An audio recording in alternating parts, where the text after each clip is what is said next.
E hoje você tem atuado mais com a parte de Scrum só com desenvolvimento no seu dia a dia ou você tem outras áreas também? Lá na empresa, com o desenvolvimento, tem algumas pessoas da companhia que me procuram para fazer mentoria em outras áreas. Outras áreas, boa. Até acho que talvez tenha algumas pessoas, não sei se tem gente aí, se tiver, manda um oi.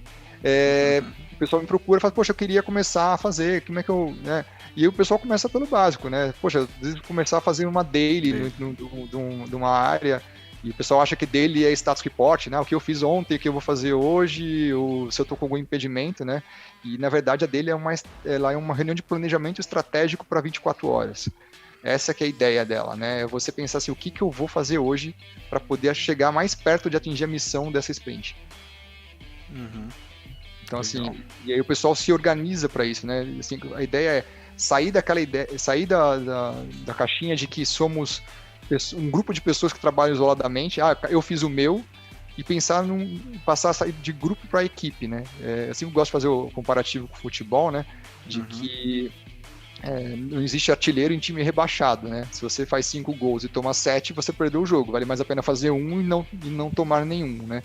Então, assim, todo mundo atrás de um objetivo comum, né? Colaborar com o outro o tempo todo. É fazer dual programming. Ah, eu não conheço do assunto. Faz dual programming com o cara, aprende o assunto. Na próxima você vai estar trabalhando no que ele está trabalhando nessa. Então, assim, é muito importante essa visão de time. A gente está conseguindo fazer isso lá nos times. Aí o André tá aí. Consegue confirmar para mim, né, André?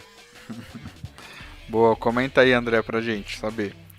Ó, tem uma pergunta aqui do Léo. Ele tá falando assim: Armando, que estratégia você pode compartilhar sobre como gradativamente incluir a agilidade em empresas 100% waterfall? Muito bom. Quando é muito waterfall, às vezes as pessoas têm medo do nome. Então, o que eu gosto de falar assim, se você chega falando assim, vamos implementar o ágil, já começa a resistência só na frase. Então, o que eu falo é menos rótulos e mais conteúdos. Então veja quais são as dores que aquela empresa tem. Se você tem uma resistência clara assim, começa a implementar algumas práticas ágeis no teu dia a dia, sem falar que aquilo é do ágil. Então, por exemplo, começa a falar pro pessoal, vamos se reunir todo dia de manhã para preparar a estratégia do dia, tal, e vai fazendo isso até eles aculturarem, você fez uma daily. Começa a planejar, a quebrar tuas entregas em ciclos de interativo incremental. Isso se você não tiver um apoio de cima, né? Se você quiser ir para uma linha de Scrum, né? Se você for uma linha de Kanban, você pode rodar um static e descobrir quais são a static já é para fazer a implementação do Kanban. E aí você consegue, aí precisa uma motivação um pouco maior, mas sempre parta de onde você está. Não venha com revoluções, porque quanto maior a revolução, maior a resistência a essa revolução. Então respeita o momento, o contexto daquele lugar. Se fala para as pessoas, antes de querer ser diferente, conheça o lugar que você está. E faça com que os outros conheçam o que o teu papel faz. Então tem algumas dinâmicas para alinhar a expectativa entre o que o teu papel faz e o que as pessoas entendem do que o papel faz, que muitas vezes é bem diferente. Se você pegar algumas vagas vagas até que estão no mercado de contratação de Scrum Master, não tem nada a ver com o que o Scrum Master deveria fazer.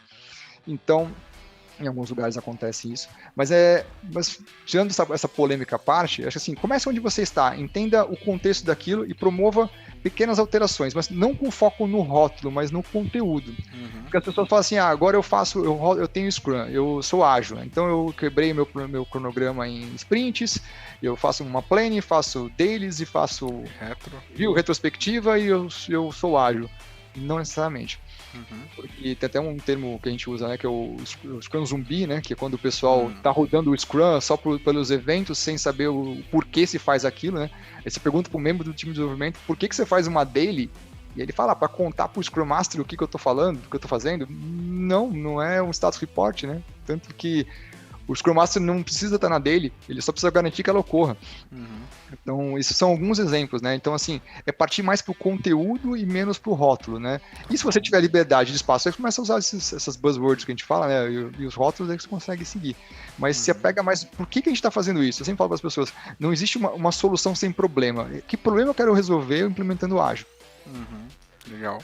Mas agora você comentou isso e eu ainda sinto pelo menos uma dificuldade de conseguir separar a ideia do status report da daily, já que você tocou nesse assunto aí.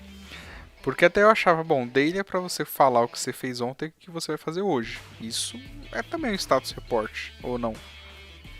Sim, esse é um dos jeitos de se fazer daily. Mas, por exemplo, você pode fazer uma daily, eu não sei se vocês utilizam, tem a prática de usar a daily com um quadro Kanban. To do, doing, done, por exemplo. O pessoal Não. vai colocar lá.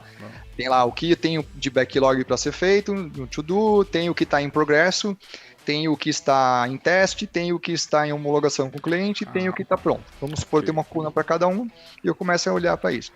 Se você olhar para isso, uma das outras formas de se fazer sem pensar em status report é eu olho para o meu quadro Kanban e eu, em vez de perguntar qual é o status do que cada analista está fazendo, eu penso assim, eu olho pergunto para a tarefa. Essa tarefa que está em desenvolvimento, para ela passar para teste, o que falta? E aí as pessoas se organizam para falar, falta isso, falta aquilo, aí beleza, aí você monta uma estratégia ali. Então sempre olhando com uma visão de Kanban, né, que da esquerda para a direita, né, então com a ideia de vir, desculpa, da direita para a esquerda, né, você vem puxando ele para sair do fluxo, o que faz, o que falta para eu concluir alguma coisa, porque o que acontece muitas vezes, a gente começa muitas coisas e não termina. Então tem uma frase famosa no mundo do ágil, né, e não só do mundo ágil, que é pare de começar, comece a terminar. Então, uma das coisas que a gente faz é limitar o trabalho em progresso, para que as pessoas não fiquem com um monte de coisas em andamento e no final não entrega nada. Então, começa, termina, porque isso vai dar foco, vai evitar a troca de contexto. Então, na daily, as pessoas se organizam para conseguir manter essa ideia, né? Então, assim, se você roda o Scrum, você vai ter provavelmente o Sprint Goal, que a gente fala, né? Eu gosto de chamar o Sprint Goal de missão da sprint. Qual é a missão? Não é a tarefa, qual é a missão dessa sprint? No final disso aqui vai sair o quê? Que pode ser que você entregue 99% do teu sprint backlog e você não entregue a missão, porque faltou aquele 1. Mas pode ser que você entregue 70 e consiga cumprir a missão. Então, assim, é saber onde a gente quer chegar com aquilo, e a cada sprint e se organizando. Então, como eu falei, algumas estratégias, além das perguntas, né? Começa lendo o quadro, puxando o foco em saída. Pergunta para a tarefa e não para os devs, né? Você pode ver com eles assim, quebra aquela tarefa em tarefas menores que possam caber num dia. Então, e aí você vai vendo aquilo dando vazão e saindo. Tem algumas formas, né? Você pode, se você tiver um post-it, a gente não está mais porque a gente não está presencial agora, mas tem algumas técnicas, né? Você pode colocar quanto o pessoal está, fazer como se fosse um gráfico de pizza e preenchendo ela, o quanto aquilo já está preenchido. Para o pessoal ver quantos dias uma atividade já está naquela coluna.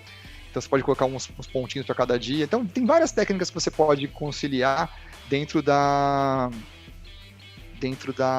daily, né? Então eu poderia dizer que, por exemplo, então na daily você iria comentar ali o que falta você fazer para entregar a atividade ou quais as dificuldades que você tem, ao invés de ser exatamente o que você está fazendo. E aí seria a diferença do status report, que é tipo, tô fazendo isso e acabou. Na verdade, a daily é tipo, eu estou aqui, mas eu quero concluir essa atividade e falta isso. Isso assim, vou fazer outra analogia com o futebol. Eu não sou um cara muito de futebol, tá? Eu gosto do extra-campo, não do que acontece no campo. Mas no futebol, antes de entrar numa partida, o técnico chama o time e faz a pré-eleção. Então ele fala umas palavras lá e monta para eles, qual é a nossa estratégia no jogo de hoje. Fulano você faz isso, fulano você faz aquilo, só que imagina que não é o técnico que faz, é o time que faz. Como nós vamos ganhar o jogo hoje? Como nós vamos atingir a missão hoje? Então, o pessoal vai se organizando ali, é um planejamento, porque uma disfunção que tem, o pessoal fala assim, no ágil não existe planejamento. Esse é um mal entendido enorme, porque na verdade o ágil não é que não existe planejamento, não existe amor pelo plano. Planejamento existe todo dia nas dailies, pelo menos se você trabalha com Scrum nas planes. Então, e ao final, quando você sai da review, né, que é o final do fluxo, você vai alimentar um backlog que vai gerar um novo planejamento na sequência. Então, assim, tem bastante planejamento o tempo todo. É que você não casa com um cronograma, né? Lógico, você vai seguir um macro cronograma de entregas, né? Mas você não vai microgerenciar o time se ele está naquele item naquele dia. Você vai fazer o planejamento junto com eles a cada dia, pensando em atingir a missão daquela sprint, se você estiver trabalhando com Scrum. Boa, ficou claro, muito bom. E aquela hora que você começou, eu comecei a quase dar risada, porque a gente estava falando de entrega, né? E aí eu tô com o Jonathan aqui do lado pensando, Jonathan, né? Mas enfim, aí eu comecei a dar risada, porque a gente às vezes passa por isso, né? Que a gente às vezes começa muita coisa e às vezes não termina tudo, né? Então... limitar o trabalho em progresso. O WIP, né, que a gente fala, Work in Progress em inglês. Você faz assim, faz as suas colunas, coloca um númerozinho em cima de qual é a quantidade máxima de itens que eu tenho nessa coluna aqui. Isso é uma explicação bem rápida, tá, do que é o limite do trabalho em progresso. Se eu precisar trazer mais alguma coisa para fazer, eu tenho que terminar uma coisa que está aqui antes. Viu, Jonathan? Anota aí. A galera que participa do Golden Talk já conhece bastante o Jonathan, né? Então, ele aí é o que sempre tá comigo aqui para fazer tudo isso acontecer. Muito boa, vamos aproveitar muito essas dicas, hein, Armando?